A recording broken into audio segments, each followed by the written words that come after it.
আশা করি সবাই খুব ভালো আছো আর আনন্দে আছো। বং টুকিটাকির আরেকটা নতুন ব্লগে তোমাদের সবাইকে স্বাগত। বেশ কয়েকদিন ধরে দেখছি প্রিয়ানের পিতৃপ্রেমটা বেশ বেড়ে গেছে। এখন উনি কোনো জায়গায় তার বাবা ছাড়া বেরোবেন না। কোনো জায়গায় যেতে হলে যতক্ষণ না পর্যন্ত ওর বাবা বেরোচ্ছেন ততক্ষণ পর্যন্ত উনি ঘর থেকেও বেরোবেন না। খালি বাবার আঙুল ধরে টানতে থাকবে আর উচ্চস্বরে চিৎকার করতে থাকবে বেরোনোর জন্য।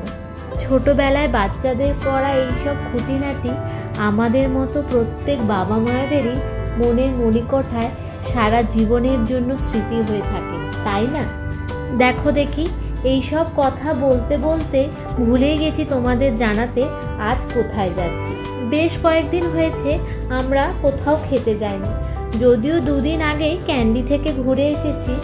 আর যারা এখনো ক্যান্ডির ভিডিওটি দেখে উঠতে পারোনি তারা নিজেদের একটু সময় বের করে ভিডিওটা দেখে এসো, আশা করি তোমাদের ভালো লাগবে।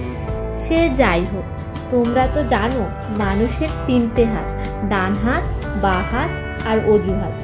আমি সেই অজুহাতকে কাজে লাগিয়ে বরকে রাজি করে পুরো ফ্যামিলি নিয়ে বেরিয়ে পড়েছি কাছের একটা সাউথ ইন্ডিয়ান রেস্টুরেন্টে আজকের ডিনারটা সারতে। আজ যে রেস্টুরেন্টটায় যাচ্ছে তার প্রতিষ্ঠার পেছনে একটা ছোট্ট গল্প আছে, দাঁড়াও সেটা তোমাদের একটু বলি। কুম্পুস্বামী নামে একটি ছোট্ট ছেলে তার 14 বছর বয়সে কোয়েম্বাটোর থেকে চলে আসেন ইডোরে তার পেট চালানোর দায়। প্রায় 10টা বছর তিনি একটি হোটেলে টেবিল ক্লিনারেরও কাজ করেছিলেন।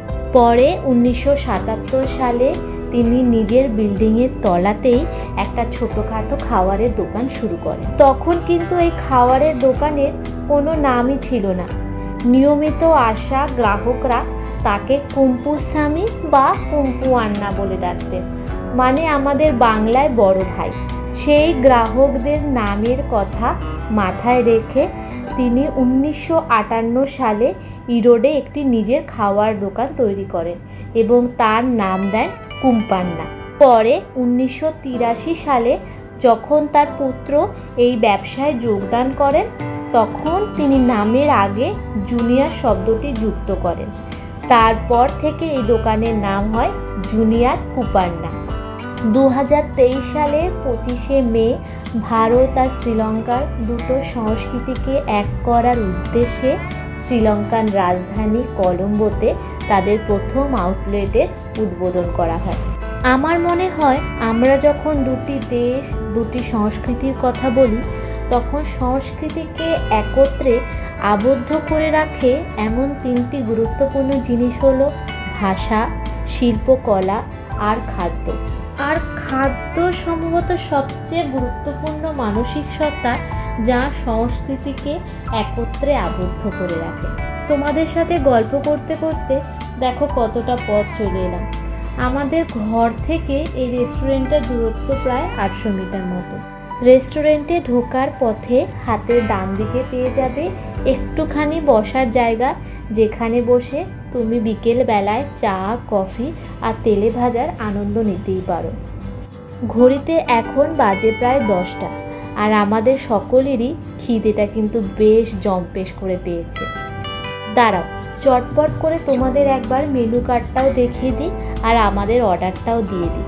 তারপর তোমাদের রেস্টুরেন্টের ভেতর আর বাইরেটা ভালো করে ঘুরিয়ে দেখাচ্ছি। এখানে কিন্তু খাওয়ার দাম একটু প্রয়োজনের থেকে বেশি, কিন্তু খাওয়ার কোয়ালিটি বেশ ভালো। আমরা একটু লাচ্ছা পরোটা অর্ডার করলাম আর মামুনির জন্য অর্ডার করলাম একটা আটার পরোটা, আর সাথে অর্ডার করলাম চেটিনাড নামক চিকেনের এই গ্রেভির ডিশটি। এইদিকে প্রিয়ান চামচ আর গ্লাস দেখে নিজের বুদ্ধিগুলোকে কাজে লাগিয়ে খেলনাবাটি খেলা শুরু করে দিয়েছে, আর ওর বাবা বাচ্চা সামলাতেই ব্যস্ত। চলো বাপ ছেলে এখানে একটু খেলাধুলা করুক, ততক্ষণ আমরা রেস্টুরেন্টটা একটু ভালো করে ঘুরে আসি। ওপরে সিলিংয়ের কাজটা দেখো কি সুন্দর, সিম্পলিসিটির মতো দেখতে কতটা ভালো লাগছে। এদিকে রয়েছে আরও কয়েকটা বসার জায়গা। এই ধরো গোটা 50টা লোক মনে হয় নিচে বসে খেতে পারবেই। চলো তোমাদের সাথে আমি ওই প্রথমবার ওপরটা একবার ঘুরে আসি। এর আগে যতবার এসে ওদের কাছে রিকোয়েস্ট করেছি ওপরে কি একটু বসা যাবে? ততবার ওরা করুণ চোখে বলেছে, সরি ম্যাডাম, ওপরে বসা যাবে না। চলো তো দেখি ওপরে কি লুকানো আছে। আমার বরের আবার পাখিদের মধ্যে সবচেয়ে প্রিয় পাখি বলে প্যাঁচা। ভাগ্যিস তাকে পোষা যায় না, না হলে ঘরেই উনি পুষে ফেলত। ওপরটা মনে হয় ওরা আলাদা করে রেখেছে, যদি কেউ চায় ছোটোখাটো একটা অনুষ্ঠান এখানে আয়োজন করবে তার জন্য। এখানেও যা চেয়ারের সংখ্যা দেখছি তাতে গোটা 30-35টা লোক আরামসেই বসতে পারবে।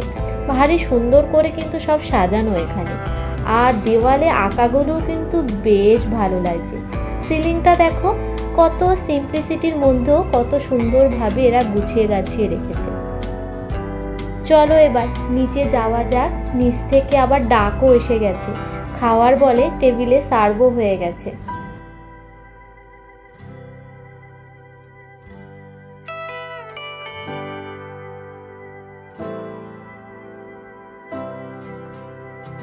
মামুনির কাছ থেকে কর্তাগিন্নি দুজনেই একটু আটার পরোটা নিয়ে টেস্ট করে দেখছিলাম কেমন বানিয়েছে।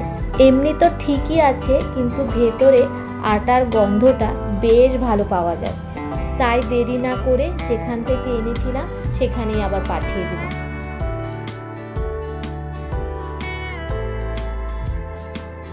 ছেলেকে একটু কার্টুন চালিয়ে দিয়েছি যাতে চুপচাপ বসে থাকে আর আমরা একটু শান্তি মতো খেতে পারি, কিন্তু তারও মন এই খাওয়ার পাতে। বাবা মা তাকে না দেখিয়ে চুপচাপ করে কি খেয়ে নিচ্ছে সেই চিন্তায় তিনি অস্থির। সৌভিক আবার বলছে, আমি যখন ওপরে গেছিলাম তখন বলে উনি একটা নতুন খাবার অর্ডার করেছে, কিন্তু তার নাম বলছে না। যতক্ষণ না খাবারটা আসছে ততক্ষণ তোমরা একবার রেস্টুরেন্টটা ঘুরে এসো দেখি।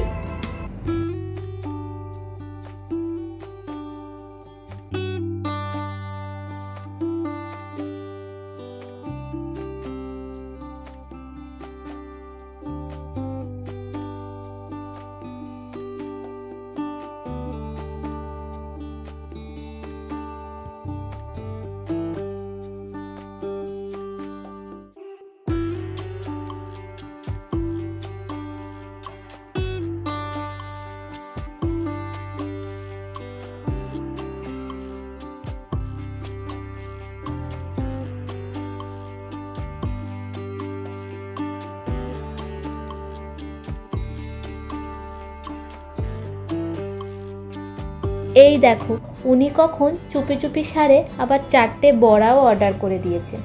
বড়া দেখে ছেলে তো প্রায় অস্থির, পারলে উনি গরম গরমই খেয়ে নেন। সৌভিকের আবার দক্ষিণ জাতীয় খাবার খুব একটা পছন্দের নয়, কিন্তু এই বড়াটা কিন্তু ও বেশ ভালোবাসে। যখন আমরা মুম্বাই ছিলাম, বাড়ির একদম কাছে একটা ছোটোখাটো সাউথ ইন্ডিয়ান দোকানও ছিল। প্রায়শই রবিবার দিনগুলোতে ওখানে গিয়ে বড়া দিয়েই সকালে ব্রেকফাস্টটা সারতাম। এই জিনিসটা আসতে যতক্ষণ দেরি, কেউ আর 1 মিনিটও অপেক্ষাও করতে পারছে না ছবি তোলার জন্য। এটা হলো এখানকার সিগনেচার ডিশ, নাম হলো জুনিয়র ফালুদা, আর খেতে কিন্তু বেশ চমৎকার। আর আজকের দিনটা শেষ করলাম শেষ পাতে আইসক্রিম উইথ ফ্রুট স্যালাড নিয়ে। এরকম আইসক্রিমের সাথে ফলের কম্বিনেশনটা যে এত ভালো লাগে তা কিন্তু আমি আগে জানতাম না। ও হ্যাঁ, তোমাদের কি কি সাউথ ইন্ডিয়ান ডিশ ভালো লাগে তা কিন্তু আমাকে অবশ্যই কমেন্ট বক্সে জানিও। ঘড়িতে এখন বাজে প্রায় 11টা মতো। এবার চলো গুটি গুটি পায়ে বাড়ির দিকে যাওয়া যাক। ছেলেটা আমার ভাবছে এখানে যদি একটু খোঁচাখুচি করে 2-1টা খাবার ছবি থেকে বের করে দেওয়া যায় তাহলে মন্দ হয় না। অনেক বোঝানোর পর তাকে বাড়ির দিকে নেওয়া গেল। চলো এবার বাড়ির দিকে যাওয়া যাক। আশা করি আজকের ভিডিওটা তোমাদের খুব ভালো লেগেছে। যদি ভিডিওটা ভালো লেগে থাকে তাহলে কিন্তু লাইক, সাবস্ক্রাইব আর শেয়ার করতে ভুলো না। খুব শীঘ্রই দেখা হবে নতুন কোনো ভিডিও নিয়ে, নতুন কোনো ব্লগে। ততক্ষণ পর্যন্ত সবাই খুব ভালো থেকো আর আনন্দে থেকো।